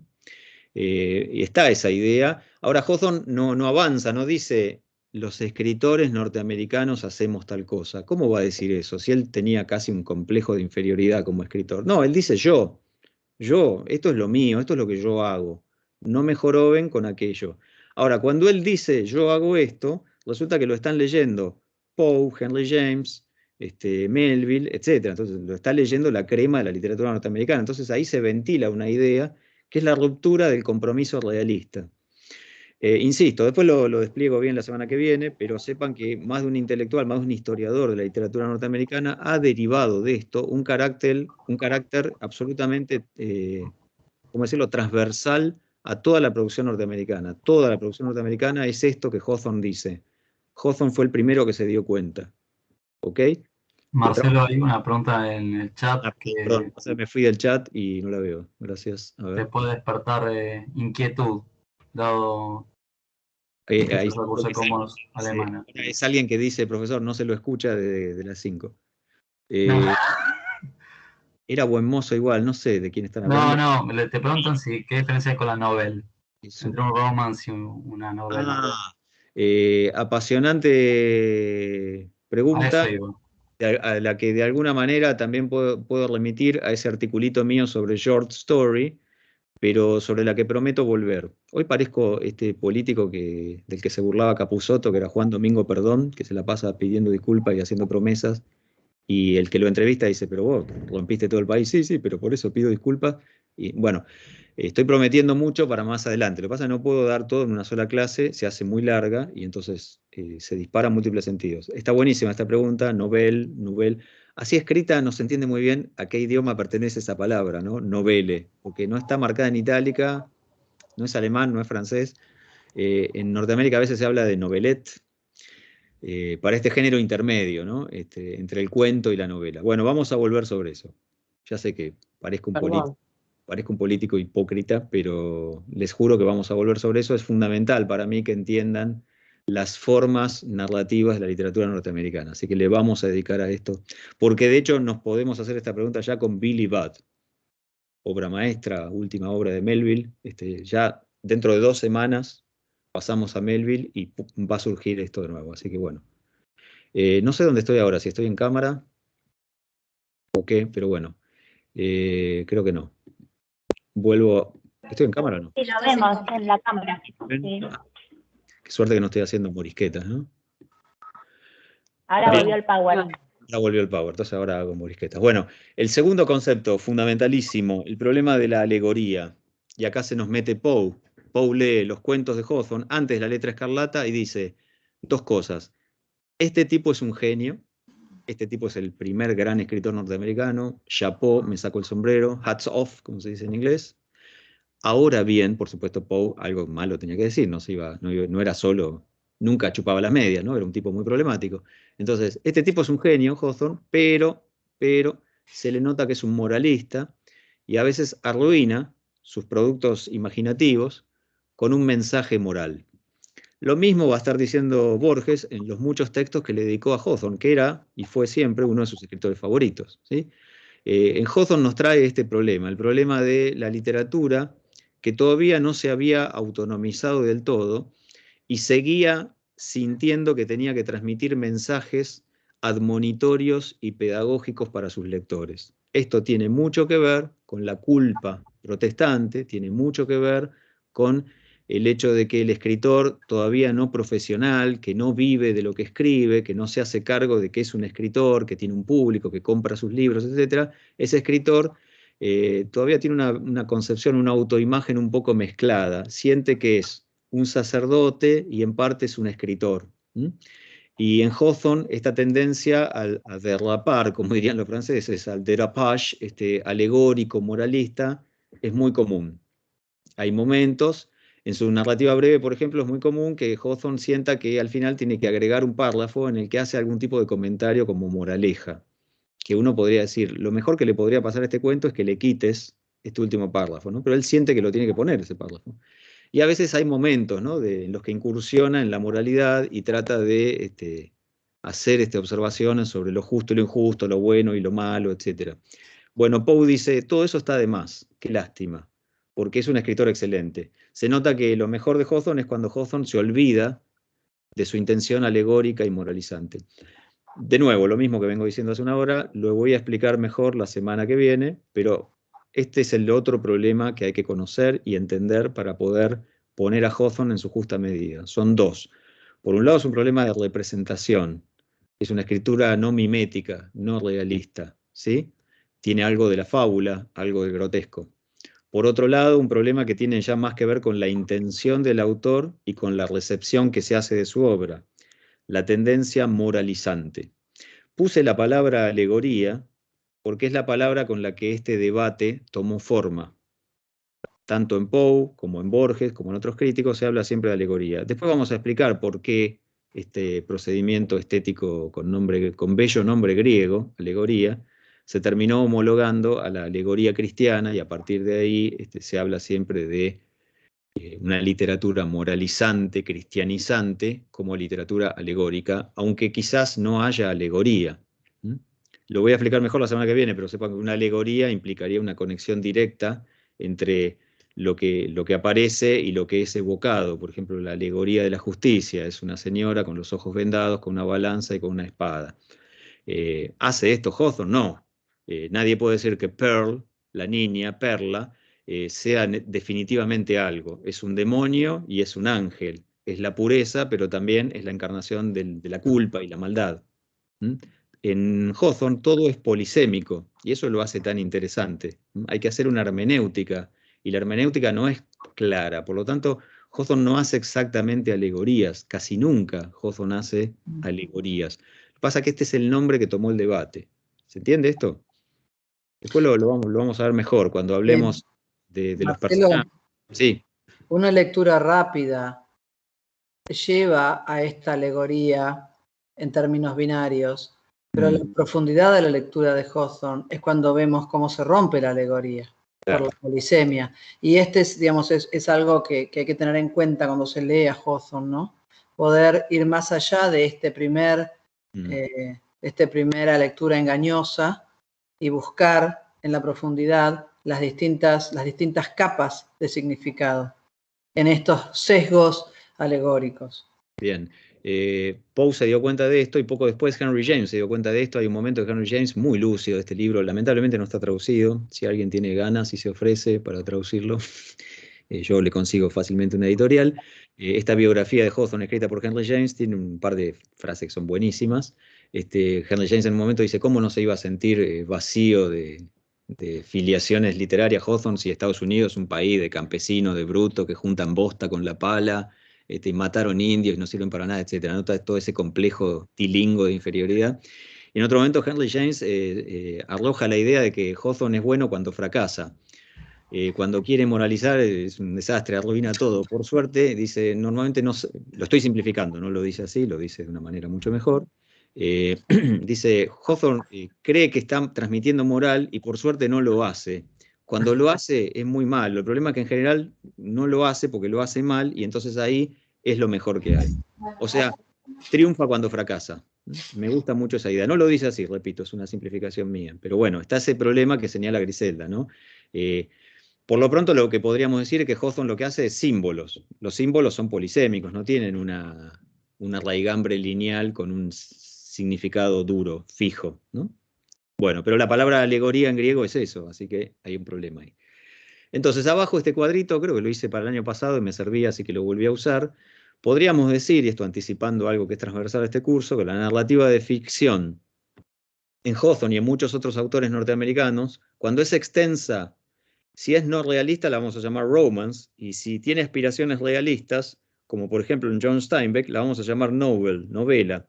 Ahora bien, si ustedes leen Las Viñas de la Ira de Steinbeck, hay un montón de momentos que realmente uno podría cuestionar el mimetismo, ¿no? Justamente porque ya no hay más culpa protestante, pero lo que hay es militancia socialista. ¿Ok? No quiero adelantarme, sé que los estoy llenando de información, quizá esto que acabo de decir sonó muy complicado, bueno, después lo vamos a ir viendo. Tranquilos. Entonces, romance se opone a novel en la forma larga, así como tale se opondría a short story en la forma corta. Estas no son definiciones duras y fijas. Muchos profesores norteamericanos hoy día pondrían el ceño fruncido como diciendo, qué interesante eso, pero no es tan así. Así que no compren esto, no lo firmen con sangre. Esta es una propuesta de trabajo, al menos a los fines de este cuatrimestre. Cuando uno empieza a tratar con autores específicos, todo es más rico, todo es más complejo, ¿no? Porque hay que personalizar las cosas. Pero este esquematismo me parece muy útil para una primera clase sobre literatura norteamericana. ¿Ok? Bueno, avanzo. Quiero señalar algunas cosas más, no los voy a torturar mucho más. Sobre la letra escarlata, una viñeta que me parece encantadora. Allí está Hester Prynne con Pearl, con la bebé. El patíbulo, recuerden que no la ponen en el cepo, simplemente la obligan a estar ahí un rato, ¿no? Para que toda esa gente siniestra no sé, la insulte, la escupa y haga todas esas cosas que la gente hacía en las plazas públicas de la época, ¿no? Iban a ver ejecuciones, martirios, esto que se llamaba The Walk of Shame, ¿no? La gente que tenía que pasar por delante de todos para ser escupida, etc. Y tiene ahí la letra A bordada en el pecho, ¿no? De nuevo, pongo debajo el subtítulo, un romance. Yo sugiero que utilicemos siempre este concepto en inglés, si se acuerdan, dado que romance en castellano es una copla, normalmente octosilábica, de arte menor, ¿m? Y si no, en el uso vulgar de la palabra es una historia de amor, un romance entre fulano y fulana, o entre fulano y fulana, lo que sea. Entonces hay un uso vulgar en castellano de romance, historia amorosa, un uso específico, una forma métrica, y ninguno de los dos sirve al uso norteamericano, que, para complicar las cosas, no es el mismo que el uso inglés. Porque el inglés, cuando dice romance, piensa en esas obras de 1500 páginas donde hay dragones y aventuras de la Edad Media. Y cuando en literatura norteamericana decimos romance, pensamos en Hawthorne, pensamos en este tipo de novelas. ¿Bien? Bueno, anticipé algo en mi diálogo con Marco, creo, al respecto, ¿no? Hawthorne se habría sentado a escribir un relato corto, así parecen sugerirlo, sus anotaciones, llevaba un cuaderno con ideas de argumentos. A Borges le encantaba esa obra porque hay un par de argumentos que Hawthorne no llegó a escribir que eran buenísimos. Sabemos que La letra escarlata iba a ser un relato más breve, iba a estar acompañado por otros relatos, y entonces ya marqué antes que esto se nota porque es un relato sobre un objeto. Es muy difícil hacer una novela de 300 páginas sobre un objeto. Esto funciona bien en los cuentos. Yo puedo contar la moneda, no sé cuánto, el bastón, un cuento que se llama, no sé, la espada. Bueno, y la espada que pasa de un padre a un hijo y el hijo se termina suicidando con la espada. Bueno, 10, El 15 corazón páginas. del autor de Poe, etcétera. Y hay un montón de... Sí, en la narrativa breve es bastante común. De hecho, yo sugeriría ya no utilizar más esos títulos, porque está medio quemada la técnica del objeto simbólico. Pero bueno, sigue funcionando, ¿no? Siempre está bien.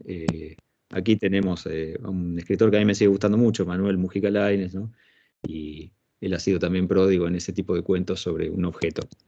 Pero también alargar un relato, ¿no? Sobre un objeto, por ejemplo, un bastón. Bueno, esto delataría que Innuche, ¿no? Ab ovo, este proyecto, iba a ser un relato breve o más breve, y terminó siendo este relato extenso, novela o romance. Por otro lado, les enumero aquí relatos si tienen ganas y tiempo y les apasiona Hawthorne, ojalá que sí, ojalá que esta clase sirva para convencerlos. Relatos que anticipan la obra, que son obras maestras. El joven Goodman Brown, de 1835, El velo negro del ministro, que dimos el año pasado, de 1836. Si leen ese relato van a decir, ah, se parece mucho a La letra escarlata, hay muchas cosas en común. Y Endicott y la Cruz Roja, de 1837.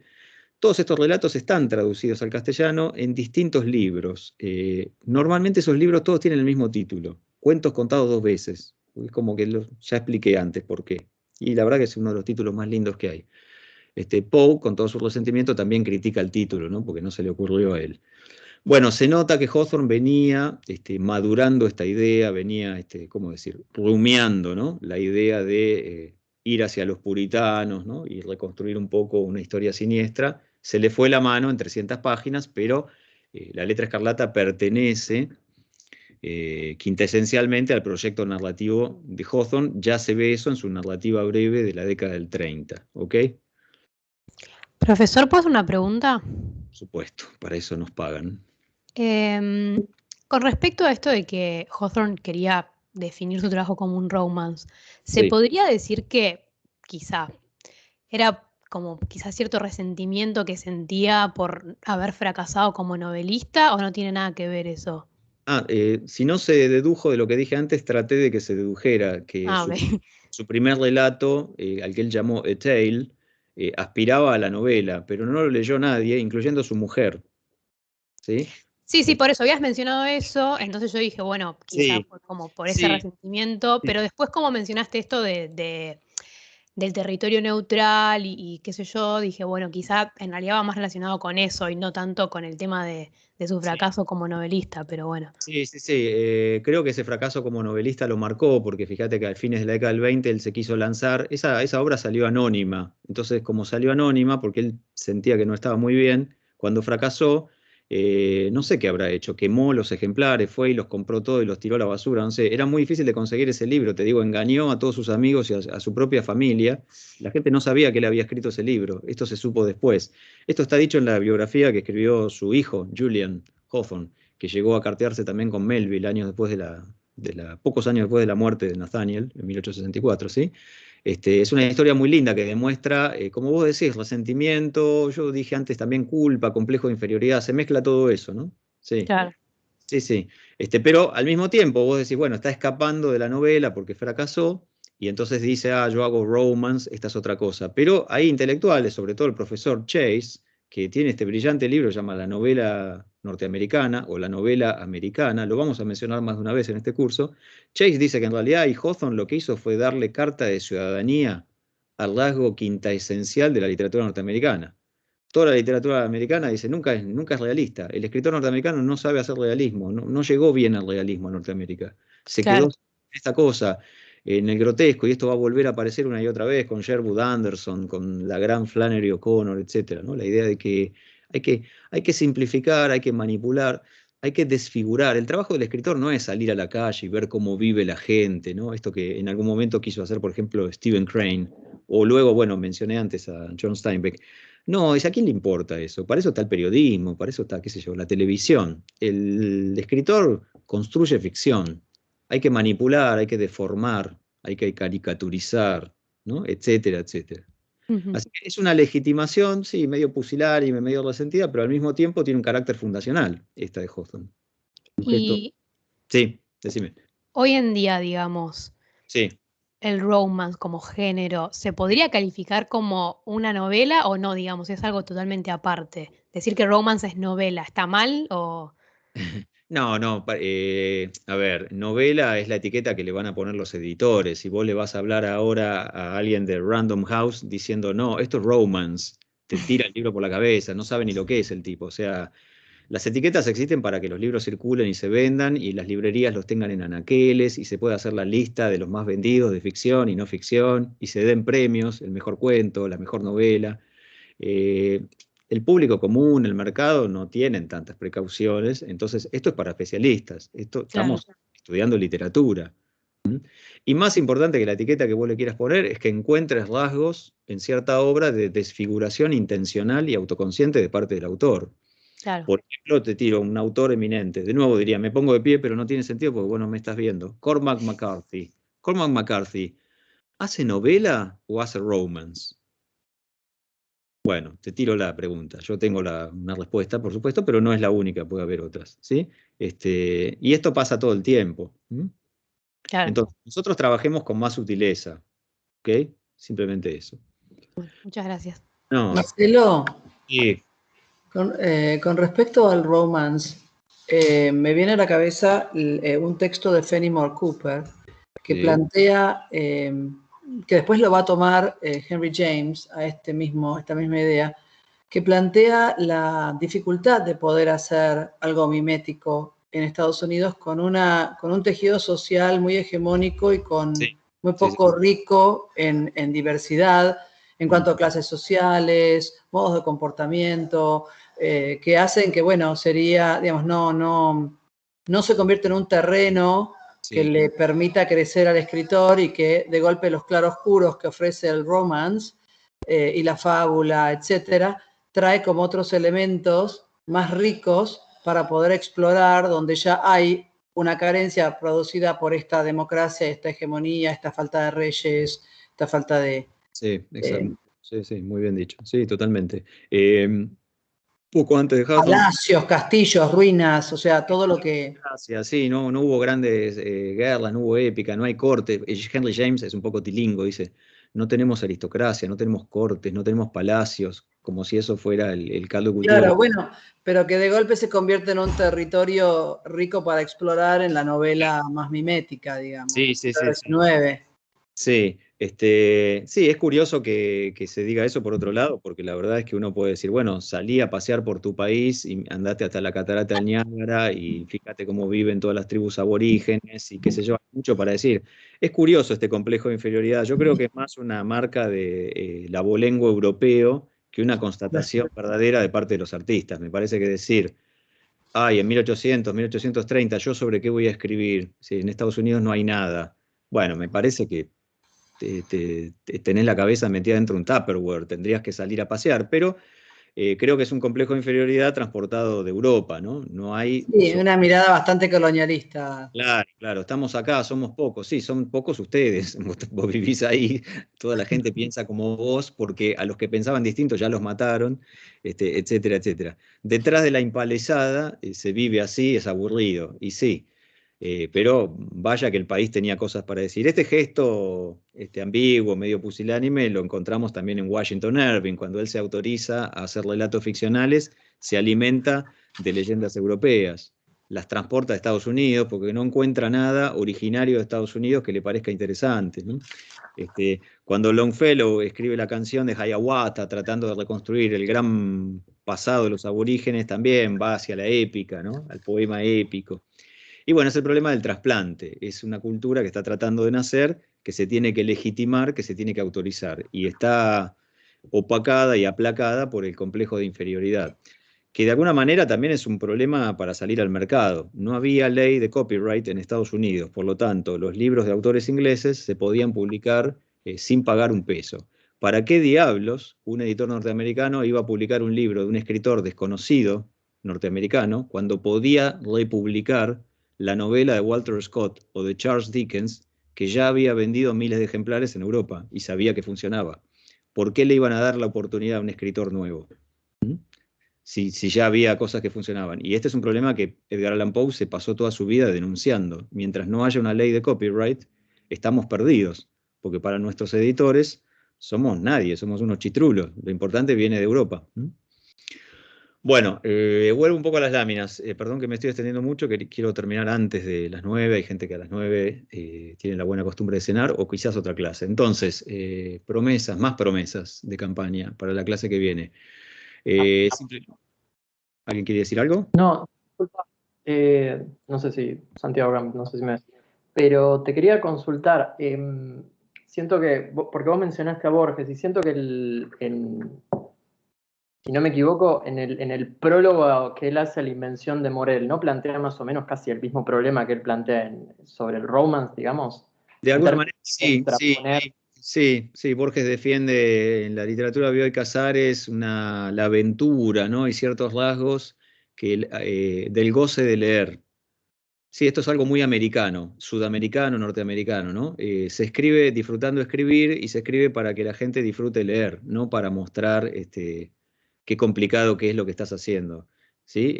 Ahí hay un tiro por elevación de Borges a uno de sus muchos némesis en aquel momento, que es Joyce, ¿no? Y todo ese culto de las obras imposibles de leer. Recordemos que en los nuevos cuentos de Bustos Domecq están dedicados irónicamente a Joyce, Picasso y no me acuerdo quién más, que dice esos tres grandes olvidados. Es un chiste, porque todo el mundo hablaba de ellos, era insoportable, ¿no? Si no leías eso, no podías ir a un cumpleaños o a una reunión en la High Society argentina. A Borges le molestaba mucho eso, entonces sale a defender el tipo de literatura de Bioy Casares, que es una literatura, digamos, middlebrow, ¿no? No es highbrow, no es de alta cultura, es una literatura media, y eso la hace buena. Sí, tenés razón, es muy buena conexión, te agradezco el vínculo. Y está bueno además porque, claro, el escritor americano tiene que reivindicar esto, ¿no? Si no, ¿con qué le vamos a competir a Europa? Bueno, perdón, en esta lámina estamos un poco descriptivos, ya llegando hacia el final. La estructura final con la que nos quedó la letra escarlata es, no sé qué ediciones usaron, sé que algunos tienen Valdemar, otros tienen Losada, algunos tienen la que yo puse en el campus y otros no sé qué tienen. Entonces, haciéndonos cargo de que hay diversidad de ediciones, lo cual es enriquecedor para el curso, digo, en su versión final, si tienen todo lo que tiene que tener la obra, hay un pequeño prólogo a la segunda edición, que salió casi de inmediato en Estados Unidos. Es un paratexto absoluto, en el que Hawthorne dice, mi prólogo a la versión anterior cayó mal, bueno, jódanse. Y se defiende diciendo, ¿qué se le va a hacer? Hay gente que no trabaja, y yo tampoco lo hice por maldad, así que no voy a cambiar nada. Ese prólogo puede tenerlo o puede no tenerlo, la edición que ustedes lean, no es importante. Es un poquito orgulloso, nada más. No puede faltar el que fue el sketch introductorio a la letra escarlata, que recuerden que iba a ser uno más de varios relatos de un libro y terminó siendo como el prólogo del otro relato que se hizo muy largo, es La aduana. Y ahí yo pongo en la parentética que eso es un mito autoral, ¿sí? Ahí Hawthorne se está reinventando como autor. Él ya era un autor y ya era más o menos conocido, pero se vuelve a inventar, ¿no? tira esa idea del territorio neutral, donde yo puedo jugar, no soy responsable, e invoca sus fantasmas. Se imagina que lo acusan, se imagina que lo culpan, ¿no? Y nos cuenta esta historia que es un poco falsa y un poco verdadera, de que existió este Jonathan Pugh, que parece que sí existió. Hawthorne tenía una prima que se dedicaba como aficionada a hacer historia de Nueva Inglaterra. Así que muchos de los datos que Hawthorne ventila ahí le llegaron por este pariente. Además, Nueva Inglaterra desde el principio siempre fue una zona muy orgullosa, ¿no?, de sus tradiciones puritanas. Así que Hawthorne se informó bastante para esta novela, no es que lo que dice históricamente no tiene valor. Él pide no ser leído desde la verosimilitud y la fidelidad. Esto no significa que no haya investigado para escribir este libro. Entonces, mito autoral quiere decir que él se relanza, él se legitima. Recuerdo cuando la primera vez me puse en contacto con este concepto, soy muy veterano, tomé clases con Pilia, cuando Pilia daba clases en nuestra facultad en la década del 90, y él nos contaba, por ejemplo, el mito autoral de Rodolfo Walsh, ¿no?, en Operación Masacre. Alguien que está jugando al ajedrez y de pronto ve algo en la tele y deja de jugar y siente que tiene que salir a la calle, ¿no? Ahí hay una construcción de un autor. No puedo dedicarme a los juegos intelectuales cuando la realidad me absorbe y me reclama. ¿Se entiende? No sabemos si estaba jugando al ajedrez y si vio esas noticias en la televisión. Como dirían los italianos, se non è vero, è ben trovato. Y todo esto que dice el narrador de la aduana, se non è vero, è ben trovato. Si no es verdad, está bien inventado, está bien encontrado porque funciona. En ese sentido es un mito autoral. Es una idea muy rica, me gusta esta idea, si quieren la desplegamos mejor la próxima, recuérdenla, anótenla. Y bueno, y la obra tiene 24 capítulos. Uno podría decir que el primer capítulo es bastante raro, ¿no? Parece como que alarga la aduana y vuelve a empezar. El último capítulo reconecta con el primero, ¿no? Esta distribución ha llevado a algunos especialistas a pensar que la novela es muy geométrica, muy ordenada, que hay 6 capítulos con un punto de vista, 6 capítulos con otro, y así, que serían 4 partes, y que el patíbulo aparece justo al comienzo, justo al medio y justo al final. Entonces Hawthorne sería un genio de la geometría y de la proporción. Frente a esta escuela que trata de defender la novela por lo ordenado, está la otra escuela que dice, lo bueno de la novela es el desorden. El punto de vista no es estable, el narrador hay cosas que debería saber y no sabe. Hawthorne no se sabe muy bien con quién simpatiza, el lector no sabe muy bien con quién empatizar. Esta es la teoría de Henry James, ¿no? Cuando Hawthorne se desordena, es un genio. Por suerte no es sinfonista, que muchos dicen que es. Pero en las escuelas americanas hay una discusión sobre si Hawthorne es el primer gran arquitecto de la novela americana o si Hawthorne es el primer gran genio de la novela americana por el desorden. Por ahora tiro esto, después lo discutiremos mejor. Me encantará escuchar sus opiniones. Personajes protagónicos, y ya voy cerrando, obviamente menciono a los 4, ¿sí?, que construyen como una especie ahí de rectángulo tenso. Es verdad que los puntos de vista parecen ir variando, vamos a hablar un poco de qué simbolismo, ¿no?, tiene cada uno. Hay claves en los nombres de estos personajes. Maliciosamente puse una A, no sé si es el color escarlata, pero bueno, esa A me salió, creo que traiciono mis orígenes ideológicos porque se parece a la A anarquista. Pero bueno, lo que les quiero plantear ahí también, que la letra A probablemente sea el héroe de la novela, también quizás sea un personaje, quizás sea el personaje más importante, porque de hecho Perla, está homologada a la letra A, ¿no? Y también Hester Prynne en cierta manera. En fin, cosas que habrá que discutir, que tendremos que discutir. Una anteúltima lámina, si no me equivoco, las tensiones internas de las novelas sobre las que voy a estar trabajando la próxima semana. Individuo versus sociedad, el deber versus el querer, mandamiento, pecado, razón, instinto, amor pasional y amor conyugal. Me va a gustar mucho explicar esta teoría del eros y el ágape. Pueblo, bosque, civilización y barbarie, diríamos nosotros. Culpa e inocencia, la tradición y el progreso, ¿no?, los mayores y los jóvenes, y una categoría, una oposición que puse última, pero muchos de ustedes pondrían primera, porque la novela ha sido reivindicada por los estudios de género, varones versus mujeres, ¿no? Hester Prynne, entre otros méritos que tiene esta novela, que son infinitos, aquí está la gran heroína, ¿no? Una novela, la primera gran novela americana es sobre una mujer, y es sobre la violencia que se hace sobre una mujer, sobre la estigmatización, la marginación, la tortura, la humillación, etc. Y señalo alguna bibliografía crítica, y ahí puse otro lindo retrato. Hawthorne estaba en mejor estado en esta época, ¿sí? Menciono algunos textos que me gustaría que lean. Les voy a aconsejar 1 o 2, los demás están en el campus. Ya hablé de los textos de Borges, en el campus está su primer gran ensayo sobre Hawthorne. Javier Coy, el gran especialista en literatura norteamericana española de fines del siglo XX, Verdad histórica y verdad poética, es un ensayo en el que confronta a Hawthorne con su amigo Melville, recomendable, breve, intenso. El libro de Terence Martin, Nathaniel Hawthorne, puse los capítulos introductorios, los capítulos sobre el cuento y sobre la letra escarlata. Recomiendo enfáticamente eso, el análisis que Martin hace de la letra escarlata en lo que está en el campus. Así que si tienen ahí una manera de señalar o marcar. Bien, el artículo de Alfred Casey, un gran maestro de la historia de la literatura norteamericana. ¿Cuál es, profe, el introductorio?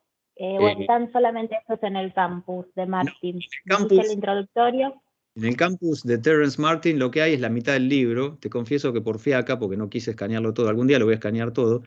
Martin hace una presentación de la poética general de Hawthorne, ¿sí? Luego habla de los cuentos, de la cuentística, y después le dedica un capítulo específico a la letra escarlata. Hasta ahí llega mi escaneo. Recomiendo esto último, el capítulo específico sobre la letra escarlata, de Terence Martin, así se escribe, Martin.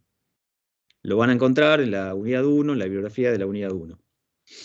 ¿Ok?